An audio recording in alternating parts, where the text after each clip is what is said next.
that don't impress me much. So you got the looks, but have you got the touch? Now don't get me wrong, yeah, I think you're alright. The Apple Studio Display XDR, a 5K 27-inch Retina display that costs £2,999. But is it worth it when other options exist, such as the 52-inch Dell UltraSharp monitor, a 6K Thunderbolt display, which actually comes in cheaper at £2,571? Well, I recently put the Dell display through some thorough testing, so now we get to do the same thing with the Apple Studio Display XDR to try and figure out if, in any world, there is some form of justification to spend $3,000 on a 27-inch display in 2026. So I went and bought two of these displays, the Glossy and the nano-texture versions, so we can answer just that. Everything from pixel density to color accuracy to which Macs get what refresh rates on different versions of macOS will hopefully answer all of your questions in what I once again hope to be one of the most thorough reviews of this screen on YouTube, no matter your use case. Now, if you're new here, I am Pete, and with my previous experience as an IT business owner, I review the latest and greatest tech in a way that applies to real people, not people who buy a MacBook Neo and then take to Twitter to complain that it won't edit their 8K red camera footage. So if that sounds useful, consider subscribing. 95% of people watching right now aren't subscribed, and even though I hate to ask every time I do, it makes a noticeable difference. So please do consider that if you find the work we do here valuable in any way. So to maybe state the obvious, Apple released two new monitors. The standard Studio Display at £1,499 and the all-new Studio Display XDR at £2,999. Now, the standard one is a pretty disappointing refresh, same panel, same 60Hz refresh rate, but with a new chip, Thunderbolt 5, and the camera now supports desk view. But the Studio Display XDR is the interesting one to me here. Now, Apple says this replaces the 32-inch Pro Display XDR, which was Apple's flagship professional monitor. That thing cost £4,500, and you needed a separate stand that cost you another $1,000 on top. So in that frame, the Studio Display XDR is actually Apple making their Pro display more accessible, not less, but I don't know many people who would go from 32 inches to a 27-inch display. So with that said, let's crack on with seeing if the lower but still very premium price is justified, or should you be looking at something else instead? Now, starting off with the unboxing experience, something Apple is widely regarded as the gold standard. Side note here, the box itself weighs almost the same as the display due to the sheer amount of packaging used to protect the screen during shipping. But whilst it is heavy, it is still relatively easy to manage with a single person. You simply pull the single tear strip, fold open the box, and then remove the display all in one piece. Unlike most other displays, the Studio Display actually comes fully assembled, so there's no need to attach the stand. But if you do want the VESA display, then you will have to specify this at the point of order.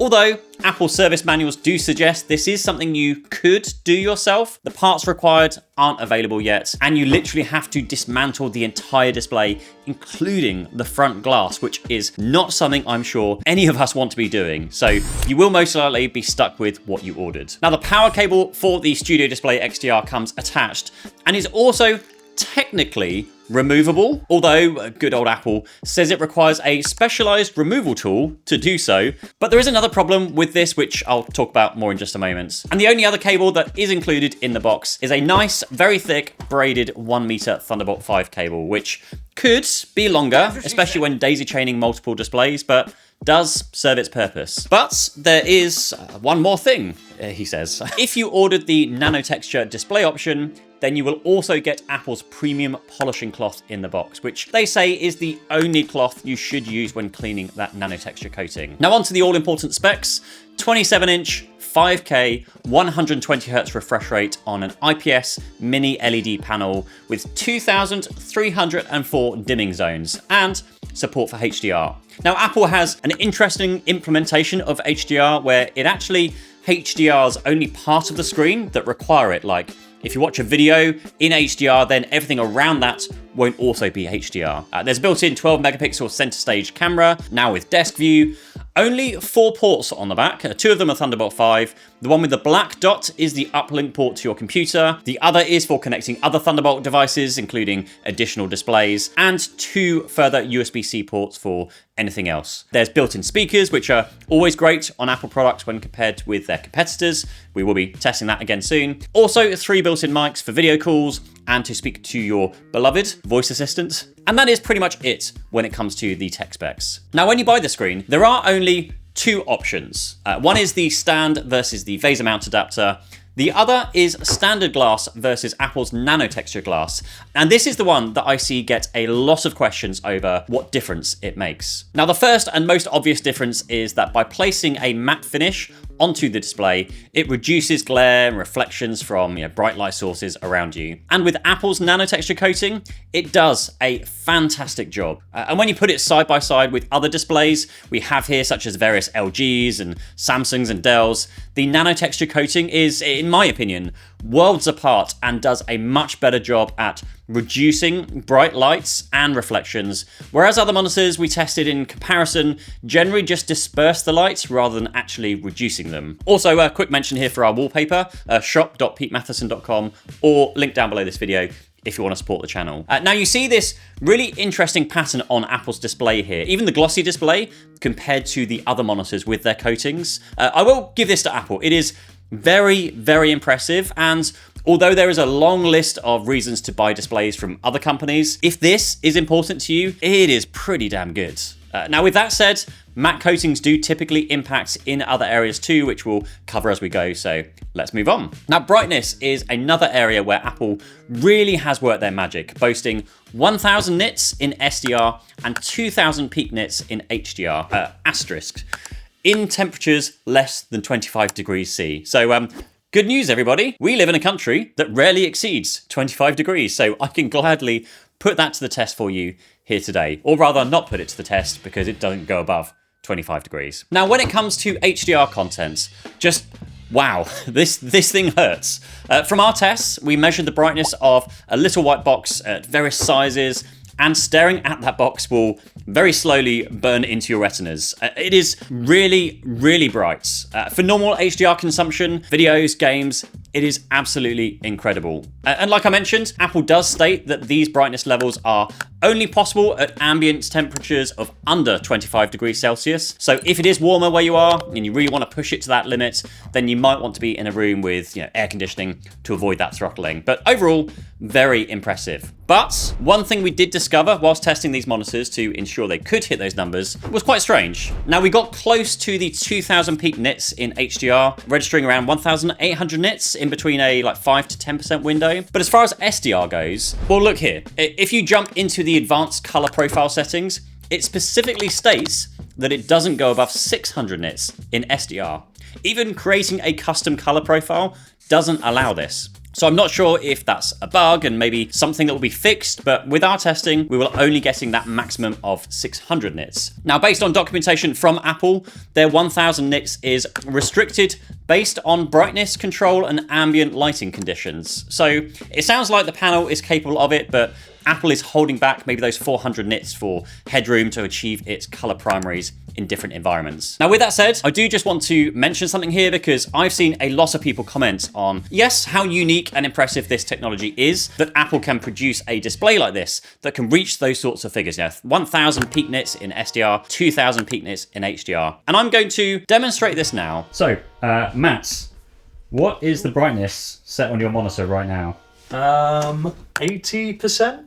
80%, and that Dell does 400 nits peak? 400 or 450, yeah. 400, So, yeah, okay. And Ben, video editor extraordinaire, what is your monitor currently set to for brightness? I am 8.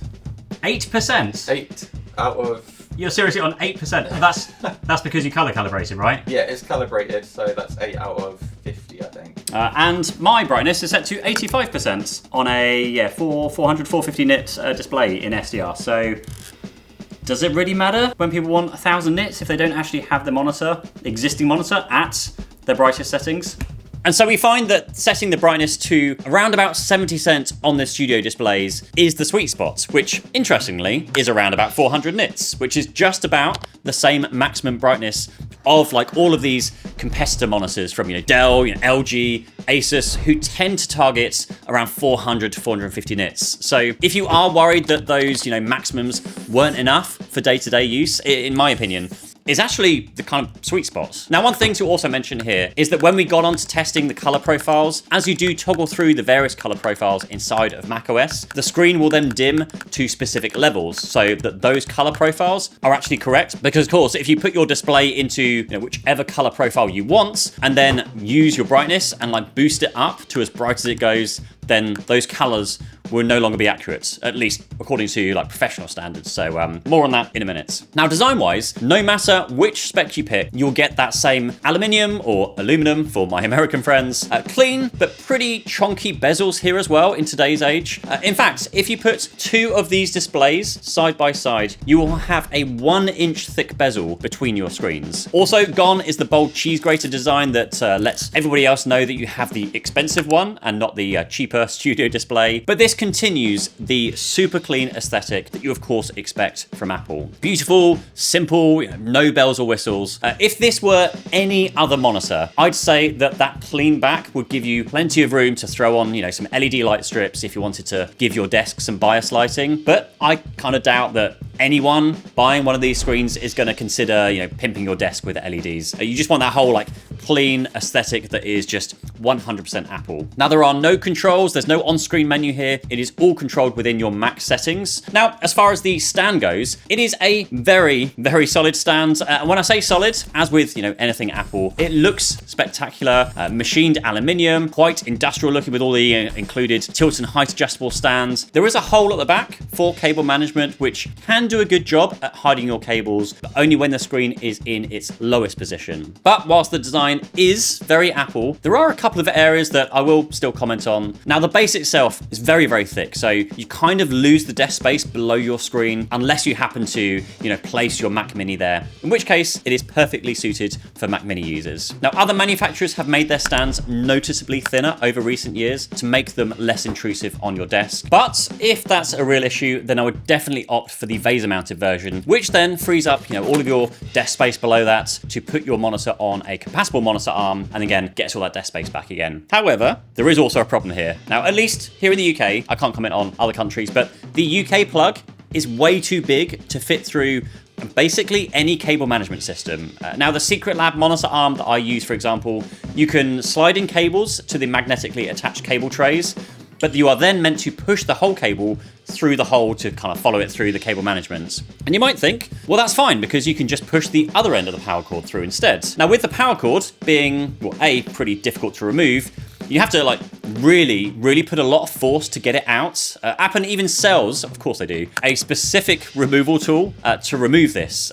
Now, I have pulled it pretty hard and it kind of feels like you shouldn't be pulling on a cable that much because it feels like it's going to damage it.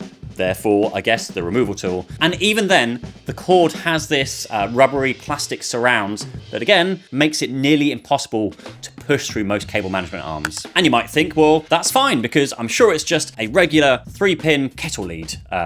We call them kettle leads here. We're British. We like our tea, so kettle leads, therefore. But it's Apple, so no, it's not. Now, look, overall, the monitor looks stunning, but with huge bezels, I just can't help thinking that it's starting to look a little bit dated, even though it will still look nicely when paired with, all your other Apple products. This segment is sponsored by Mega. Now, if you're the creative type looking at a 5K display like this, chances are you're working with some pretty huge files. Raw footage, color grading projects, high quality exports, so storage fills up very fast. Mega is a cloud storage platform that works across desktop, phone, and web. The privacy side is where it differs from other providers. It uses zero-knowledge encryption, so only you can access your files. Mega themselves can't even see them. Now, over 300 million people use it, and there is no history of data breaches on record. You can also share files via secure links with password protection and expiry dates, which is useful for sending client work or maybe large projects to collaborators. The plan bundles in a VPN and a password manager too, so it covers more of your day-to-day security in one place. There is currently 50% off on the 3TB plan, which includes all three, or you can start on a free account with 20 gigabytes, the largest free tier on the market. So scan the QR code on screen or check out the link in the video description. Now, connectivity next. This is a relatively simple one. 2 Thunderbolt 5 ports, 2 10 gig USB-C ports. So for many Mac users, this may well cover up all of the expandability that you need. Hook up a second Thunderbolt 5 display, maybe you have some Thunderbolt 5 storage, maybe an Ethernet adapter, along with maybe a USB dongle for keyboard and mouse, so it's okay. Now, it's not going to replace a full-on dock like the CalDigit TS5 Plus, which I've been using on my desk, and before that, the Thunderbolt 4 version of their dock, and that gives you a gazillion times more ports. So USB-A, USB-C, audio, SD, micro SD, a 10 gig Ethernet port, and for me, I just need all those ports between my webcam, audio interface, mic interface, USB dongles for various keyboards and mice, and of course, the high-speed network port for transferring large video files. For me, it makes a huge difference. Now, I am going to use that Dell 52-inch display as a comparison for this video, since that is priced similarly, although still cheaper than the Studio Display XDR. Now, that screen also includes a Thunderbolt dock with a mixture of USB-A, C, and a 2.5 gig Ethernet ports, tons of KVM features, split screen, and just all sorts on top of that. But that aside, one thing that the 52-inch Dell doesn't do, although their 40-inch model does do, is that these studio displays can be daisy chains. But, and this is where one of the biggest buts I've ever encountered when reviewing a monitor, the way that Apple handles multiple monitors is either absurd or genius, depending on how you look at this. Look, in our studio, we have quite a number of Apple devices. From the brand new MacBook Neo, an M4 MacBook Air, an M3 Max MacBook Pro, an M4 Mac Mini, M4 Pro MacBook Pro, plus a slew of M4 iPads, M4 iPad Air, the iPad Mini. And of all of our devices, the only one that would allow us to daisy chain 2 Studio Display XDRs together was the M3 Max MacBook Pro. Even the newer M4 Pro MacBook Pro could only drive one display, no matter if we chose a lower resolution and lower refresh rate on both displays, which, interesting to note here, seems to be saved by the monitor itself. In fact, when we hooked up a base spec Mac Mini M4, both displays outputted, albeit one at 1080, and then when we were setting a color preset to one of the monitors, the second display just then disappeared and never came back. We even tried throwing in our Dell Thunderbolt displays into the mix here with the same results. Again, on the M3 Max MacBook Pro, we could get the 40-inch Dell display and one Studio Display XDR working, all at 120, full 5K resolution. And with the 52-inch display, we could get the Studio Display XDR plus the 52-inch Dell display, both at full native resolution of 5K and then 6K for the Dell, but with the Dell only running at 60 Hz and not its full 120 Hz refresh rates. Now, I also spoke with Aaron from Zollotech, who has the M5 Max MacBook Pro, which does seem to behave the same as the M3 Max MacBook Pro that we have. So it seems that basically you'll need a Max or maybe an Ultra chip to run dual displays. And so this is either great because Apple just knows it can't deliver the best experience due to limitations with bandwidth, and so it just doesn't allow the second one to work, even though we could get a second display to appear in the system settings, so it knows it's there, it just doesn't let it output anything.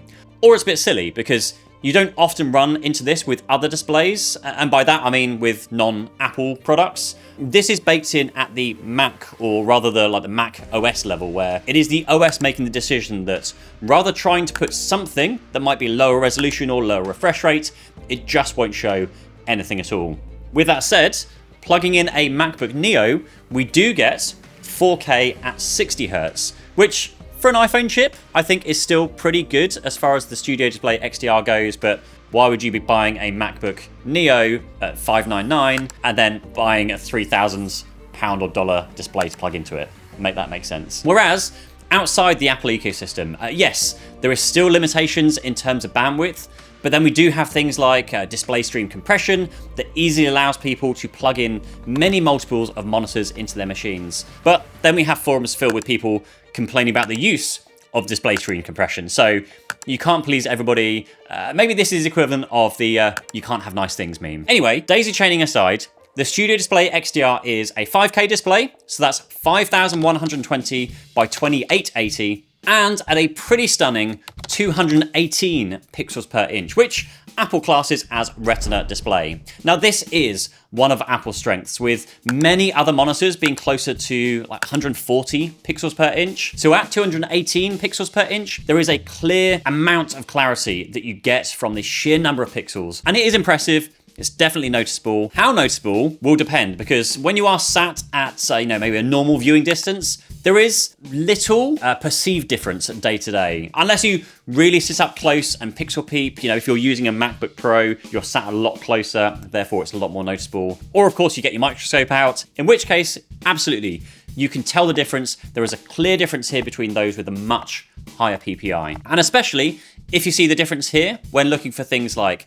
text fringing and such like this, it's just a night to day difference with Apple and their competitors. So if you really are sensitive to these sorts of things, then again, it is great at this. Now, of course, one thing to remember here is that these are 27-inch displays. Now, the previous Pro Display XDR was 32-inch. And so the smaller the display, typically the more pixels per inch you can get. An iPhone 17 Pro, for example, has 460 pixels per inch, whereas something as large as a 4K 65-inch TV may be much, much lower at 60 plus pixels per inch. On the basis that, the larger that it gets, the further you'll be sat back from it, and therefore not necessarily notice the difference. Now, I'm not saying you won't, because someone will always tell me that I'm wrong, so I'll just have to use my get out of jail free card here of the it depends answer. Then there is the 120 Hz refresh rate. By default, the monitor will adaptively change the refresh rate of the panel between 47 Hz to the full 120 Hz, depending on what's on screen. And Apple is handling this variable refresh rate slightly differently, which is thanks to the computer class silicon that Apple has put inside of the XDR, letting them move more of the processing for things like frame scheduling to the monitor rather than the GPU. Now, this can help reduce tearing and other artifacts you get with variable refresh rates, but this is mainly targeted for normal desktop use, not for intense gaming like Nvidia's G-Sync technology. And of course, all of this at 5K resolution and at 120 Hz refresh rate, which going from 60 Hz to 120 Hz really is noticeable, even when browsing, moving things around, the windows, gaming, of course, somewhat limited, but we will get that in a moment. But overall, just a nice, noticeable difference. Now, part of the reason it achieves such high brightness levels is thanks to the mini LED backlight system.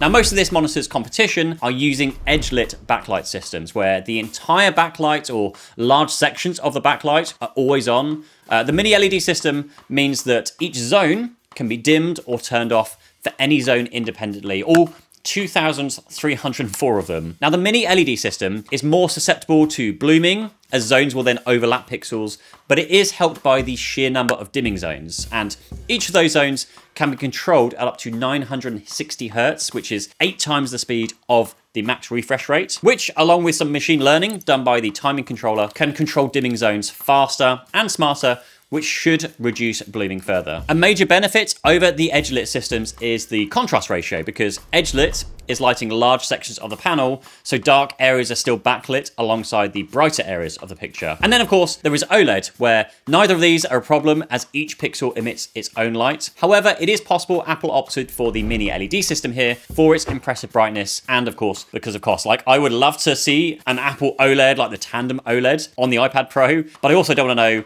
what that would cost, because that would, I imagine, just be insanely expensive. Now, color accuracy is the real headline feature here of the Studio XDR, and Apple's implementation and integration with macOS here is really nice. You've got full coverage with P3 wide color and Adobe RGB, and over 80% of the BT 2020 space. With other monitors we've tested on the channel, the manufacturer lets you select from the list of picture modes, changing the monitor settings to get as close to, if not completely, to the desired color gamut. And as mentioned earlier, even settings like your monitor's brightness will impact how close to that color gamut your monitor is. So most professionals might have something like a colorimeter to dial it in and get as close as possible, normally by changing the monitor settings via the heads-up display and then changing the color profile outputted by your machine. Now, with the Studio Display XDR, Apple is controlling all of this within the settings of macOS as presets. So each preset will lock in the color and luminance, meaning that for some presets, you can't even change the display's brightness. But this gives you more confidence that the display is close to true as possible. Now, alongside with this, Apple has developed a new color calibration standard. The standard previously used is almost 100 years old and supposedly didn't play as nicely with the newer technologies like OLED or quantum dots. Now, this new standard should mean that the same image looks consistent regardless of what type of display you're viewing it on, whether it's a quantum dot panel like this one, OLED, or just anything else. But for that to work, the industry will still need to pick up on this standard too. So again, only time will tell with this one. Now back to those presets. The default P3 is supposed to be the best for general use and should match the experience you get from other Apple devices like MacBook screens. There is also P3 plus Adobe RGB, which, like the selective HDR I mentioned earlier, lets the display show specific applications in Adobe RGB alongside P3 for other applications. And then there's all the other color profiles this monitor can achieve because of its full coverage of the P3 and Adobe RGB. Plus, the unusually specific DCOM standard, which is needed for medical imagery. So keep an eye out for a Studio Display XDR at your doctor's office, I guess. Like the Pro Display XDR, there is also a display calibrator application to recalibrate or fine-tune your display to your needs or your environments. Overall, as far as color accuracy and management goes, Apple just smashes it out of the park here. And again, being one of the reasons people buy these screens. Accurate colors, sleek design, and integration with other Apple devices. Now, one area you might be surprised to hear about is Windows compatibility. Yes, if your graphics card can handle it, you can use the XDR with your Windows machine. Now, on our Asus ProArt laptop, which has an NVIDIA 5070 GPU, we were able to achieve the full resolution at 120Hz, use devices connected to the USB-C ports on the back, and even use the webcam, and all just plug and play. Now, there were features missing in Windows. There wasn't an input for the desk mode webcam, just the main forward-facing view. There's no adaptive refresh rate, just 120Hz. None of the built-in presets for different color spaces, and probably most troubling, no HDR or brightness control. Now, if you are primarily a Mac user and occasionally use a Windows machine, then this is an option, but I would not be buying this just for a PC. Now, over in Linux land, things weren't much better. Now, we did get a full resolution at 120Hz, but for only like 5 seconds. Like, the display stays on for 5 seconds before it then just powers off. It wasn't exactly clear what was happening, but I kind of get the impression that Linux wasn't sending any kind of keep alive signal, so the display just kind of goes to sleep. Now, the good news is that this feels very much like a software issue that could then be fixed by the community in future, maybe. Now, Apple does actually mention both Windows and Linux use in their XDR technology white paper, which clarifies that when connecting to Windows or Linux, the display will only report its capability of SDR, BT2020, and limit the color space to P3. Now, when it comes to gaming, thanks to all of the features already mentioned, games do look great. Of course, there's the limitation of Mac and gaming itself. However, at 5K, you will struggle to find any games that will run smoothly anywhere near native resolution. And with the limited brightness and SDR only, it's a pretty tough sell for PC gaming too. Because of course, without any HDMI input, you could just forget about, PS5 or Xbox compatibility. You could maybe get like a capture card to plug your console into your Mac, but then you'll be adding compression and latency. So again, just overall not a great option. Now, temperature wise, the screen sits around about 30 degrees for general use, and compared to my 52-inch Dell, which also runs around about 30 degrees. Now, for the Studio Display XDR, the grills at the top are clearly where all the heat goes, and you can actually physically feel the built-in fans pushing air out. In general use, if you put your hand right above it, it feels like a cool breeze, and then under any heavier loads, you can definitely feel it starting to push more air through those grills. But generally speaking, you won't hear the fan noise under normal use, but under heavy loads, and only if you put your ears close to it, then you might then hear them. Now, the built-in speakers, awesome, as always, like as expected. Apple genuinely has some of the best built-in speakers with their products, and so the Studio Display is no different. That don't impress me much.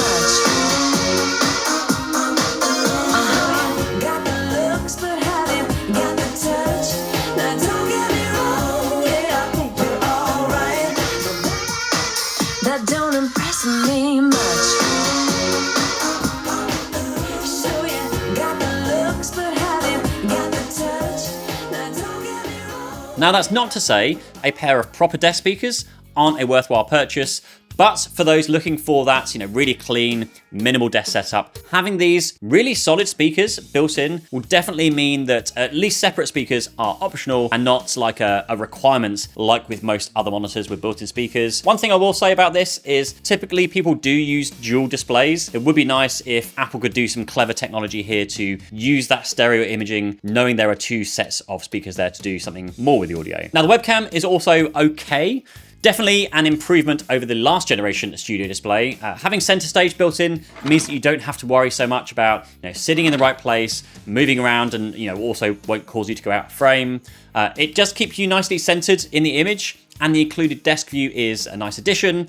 Kind of impressive, given that this is still just a tiny webcam that's built into that front glass of the display. Now, of course, it's no match for an external webcam that gives you a much bigger sensor. I've been using the Insta360 Link for so many years now, and it's been fantastic. Great image quality, tracking again. But again, if you wanted the clean look of just using the built-in webcam, it's not bad by any means, and definitely an improvement on the previous generation. Now, as far as power consumption goes, with one screen set to max brightness, we're getting around about 90-ish watts of power consumption, which, considering the Dell 52-inch screen, also gets around about 90 watts of power consumption when using it, and that is 52 inches. This isn't a very efficient monitor. If we take 4 of these screens and multiply that, that's a lot of power draw from one single 27-inch screen. One of Apple's strengths, though, with any Studio Display XDR purchase is the warranty. Now, I know this is very subjective, but I'm yet to have a bad experience with Apple supports. Over the years, I've seen them replace my ever so slightly out of warranty MacBook Pro with a brand new model, free of charge. My dad also had his iPhone replaced outside of warranty, again, free of charge. A 1-year warranty that comes with this display isn't great, but as per their website, they do state that UK consumers do hold additional rights which last up to 6 years after purchase, which is pretty unheard of, right? For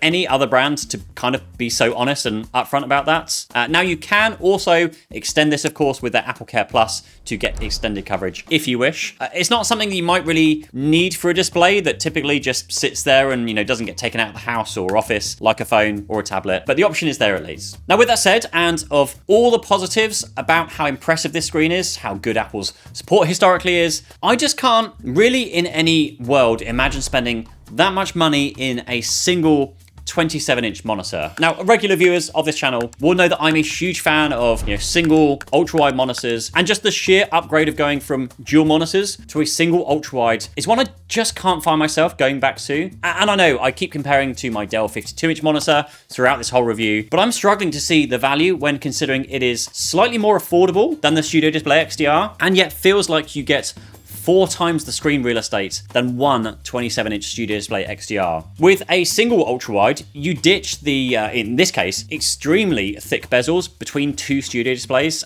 Combined, that's an inch of lost space between screens. And with the size of the 52-inch display, again, it feels like having 4 27-inch displays with no bezels and with so many other benefits. Single power cable, multiple inputs, more connectivity, compatibility with Windows and Linux and Xbox and PlayStation. Of course, there are drawbacks, but if it's not this display, then maybe the Dell 40-inch or the Samsung 49-inch or 57-inch screens. There are just so many good options that I would say are arguably better value for money, especially when you look at the headline figures of the Studio Display's 1000 nit brightness, which, yes, is questionable, but also not something I know anybody stares at all day long. Now, in terms of issues, just summarizing what we previously mentioned here, it has been quite buggy. For some weird issues, we've had a line down the middle of the screen with half the screen showing a different color temperature than the other screen, which was then fixed after a reboot. To our base spec M4 Mac Mini right now on there, displaying on 2 screens at once, albeit at a lower resolution, but after playing with the settings, then only one screen will work, which, according to Apple specifications, you can only use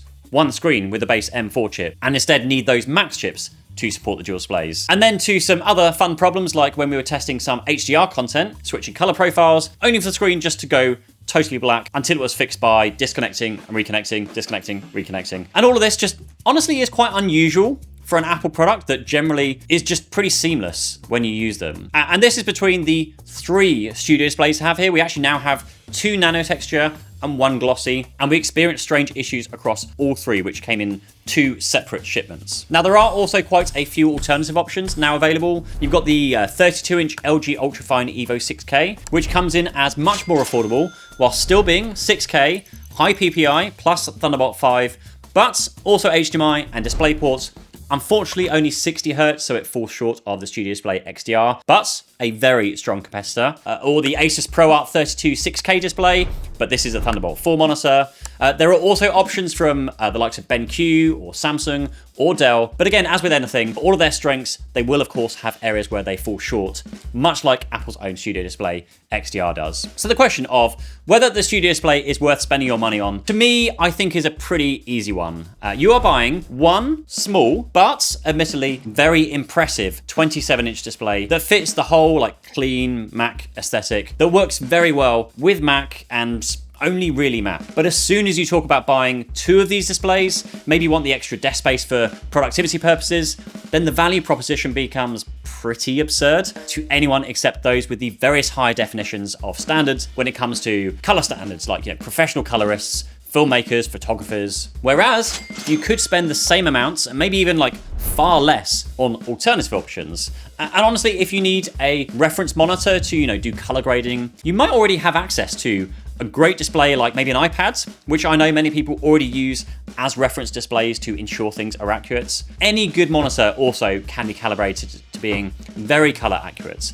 Using pretty inexpensive calibration tools, you could literally buy the 52-inch Dell monitor and then the calibration tool and still have change left over from buying just one single Studio Display XDR. Plus, you get so many more features, multiple inputs, proper Windows compatibility, extensive KVM features, 2.5 gig Ethernet, the ability to use KVM or the included stand, and just so much more. So as much as I love Apple's products, and as much as the Studio Display XDR is an impressive feat of engineering, there are still plenty of great options available. And I think I would prefer, personally, to put my money into more screen real estate with so much more room for editing, video timelines, being able to drag things from folders into apps from Windows without continually having to switch between apps due to being on a much smaller display. Although, admittedly, excellent display. So like I said, my favorite display right now is the Dell 52-inch Thunderbolt display, and that is still not perfect, of course, and there are plenty of other options available, but I will link to the Dell one if you want to check that out down below.